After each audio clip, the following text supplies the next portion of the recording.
Hello guys, welcome back in Goku Manhwa. Let's continue. The plump traveler who had come to Earth and was hoarding far too many treasures and artifacts suddenly came across the report that a divine ranked figure had emerged. He was completely stunned, and at that moment he was conversing with a man called Mars. Mars explained that the divine ranked figure belonged to the very same system where he was currently staying. But the plump traveler dismissed it outright. Then Mars scolded him furiously. "You fool, are you planning to scam your way into free meals again? Enough, just look at yourself, your fingers are still sticky from overeating. When you return, remember to buy me a lavish dinner, I'm ending this." Saying that, he disconnected. Afterward, the plump traveler took out his tablet and started browsing some reports. Seeing the reports, he recognized RMC's portrait. And while reading what was written regarding him, he muttered in disbelief to himself. So it is genuine, there truly exists someone at the divine rank.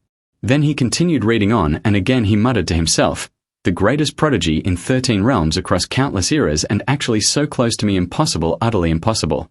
He could not accept that this divine-ranked figure was from the same system.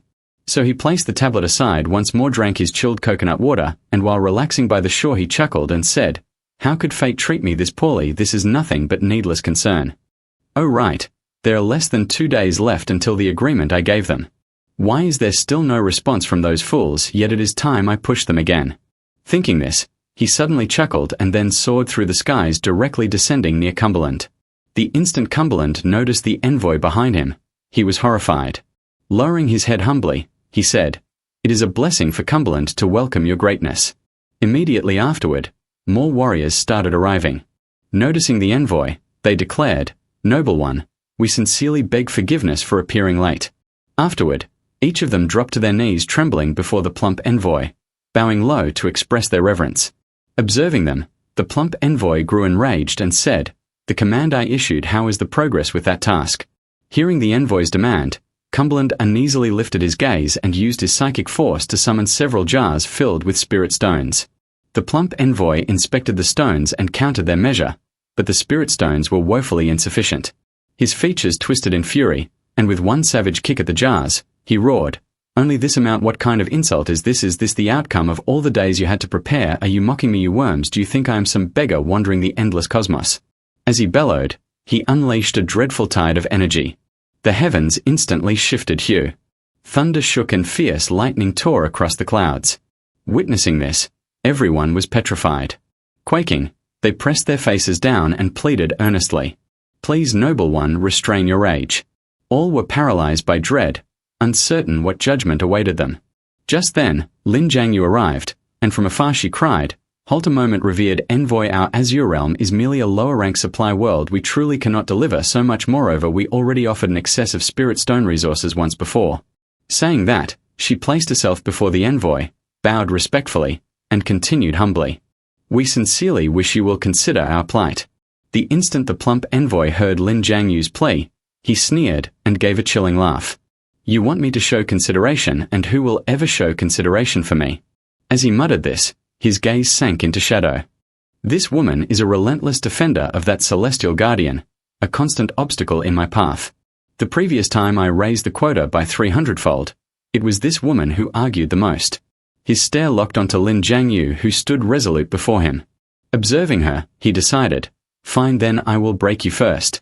In an instant, he shifted through space and appeared right before Lin Jiangyu. Seizing her throat with brutal force, he whispered with a twisted grin, "Little insect."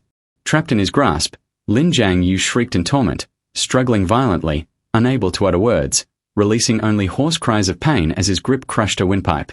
The envoy, eyes glowing with wrath, bellowed at her, "Do you enjoy pretending to be the savior so much?" He had already raised Lin Jiangyu high above the ground by her neck, dangling her helplessly. Below, all those kneeling in terror quaked even harder. In desperation, they begged humbly, "Noble one, please spare her." Yet their submission only fueled the envoy's rage.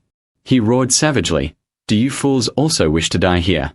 At this, silence blanketed the scene. No one moved, not a single soul dared to breathe.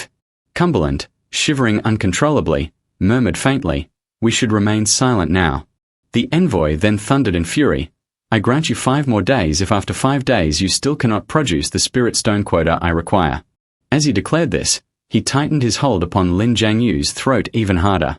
Her cries grew piercing, blood dripping from her lips as she struggled in agony. His grip pressed down mercilessly, crushing her voice as he continued coldly. Then prepare yourselves to suffer the same ending as hers. With that, his hands clenched even stronger.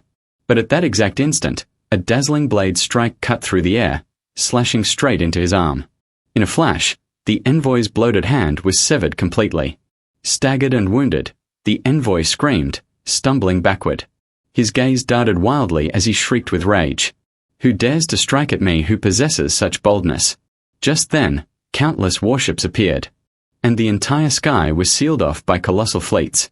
Seeing so many vessels surrounding him, the envoy's heart filled with terror. In a strained voice, he muttered, "What is happening? So many fleets has some supreme overlord of the heavens descended upon me." Then, spotting the crests marked upon those immense ships, the envoy stammered in dread. "That is the Black WYRM emblem, the banner of the Black Dragon Mountain clan." Afterward, from within one of the ships, a command echoed aloud, "Kneel." The moment the envoy heard that voice, he immediately collapsed to his knees. Feeling the crushing might weighing upon him, he was horrified and cried in disbelief, "What overwhelming force is this? It is forcing me down without my will." Kneeling, the envoy asked in a broken tone, "Sir, why are you treating me in this manner?" Just then, from within the flagship, a figure descended to the ground. As he advanced, he demanded sternly, "Are you the newly assigned envoy tasked with managing the extraction duties of World 28462, the Azure planet?" The figure who had arrived was none other than the Count of Black Dragon Mountain, Long. Hearing this charge, the envoy, quivering with dread, answered, "Yes, my lord, what you speak is true." Then Long, enraged, thundered, "Indeed, I am Count Luofeng of Black Dragon Mountain. You as an envoy have corrupted your position, fattened your purse, and even dared to behave arrogantly on the birth planet of the immortal Count. 10,000 deaths could not erase such crimes." The moment the envoy heard this, he panicked and shrieked in terror. "What, the birthplace of the immortal Count? Honored Count Long, my lord, surely this is a grave mistake. You must have been misinformed. And I have never committed what you claim. Exploiting power for small gain. Yes, I confess to that. But when have I dared to posture so arrogantly on the home world of the immortal Count? Even with 10 million lives, I would not risk that. I only sought to squeeze a little benefit from this minor and worthless supply planet. When did I ever?" Long cut him short in fury. "A mistake. Are you not committing it right now? And you still dare claim I misunderstood you?" At these words, the envoy collapsed further into terror.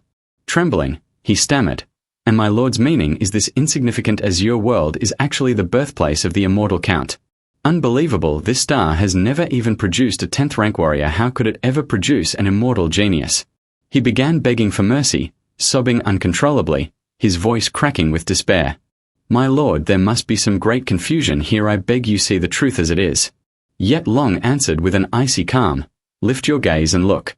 The BEA Count lineage, the Gardener Demon Lion lineage, the Odd Count lineage, all the most illustrious houses have gathered." Then Long roared with finality, "I alone might be mistaken, but can you claim that all of them have erred because of you?" At once, the envoy's face twisted with strain. Sweat rolled down his cheeks, disbelief devouring him. He cried out in despair, "How could such a thing be real? How could fate turn like this?" He slammed his head against the earth, pounding his fists in madness upon the soil, screaming aloud, "That figure, the so-called immortal Count, just what heaven-rending and world-shattering being is he?" And so, companions, this closes today's telling. What storms lie ahead in the next tale? We shall uncover them in the coming part. We will meet again in the next chapter. Until then, stay safe and farewell. Share your predictions for the path ahead, and do not forget to leave your thoughts and subscribe for more.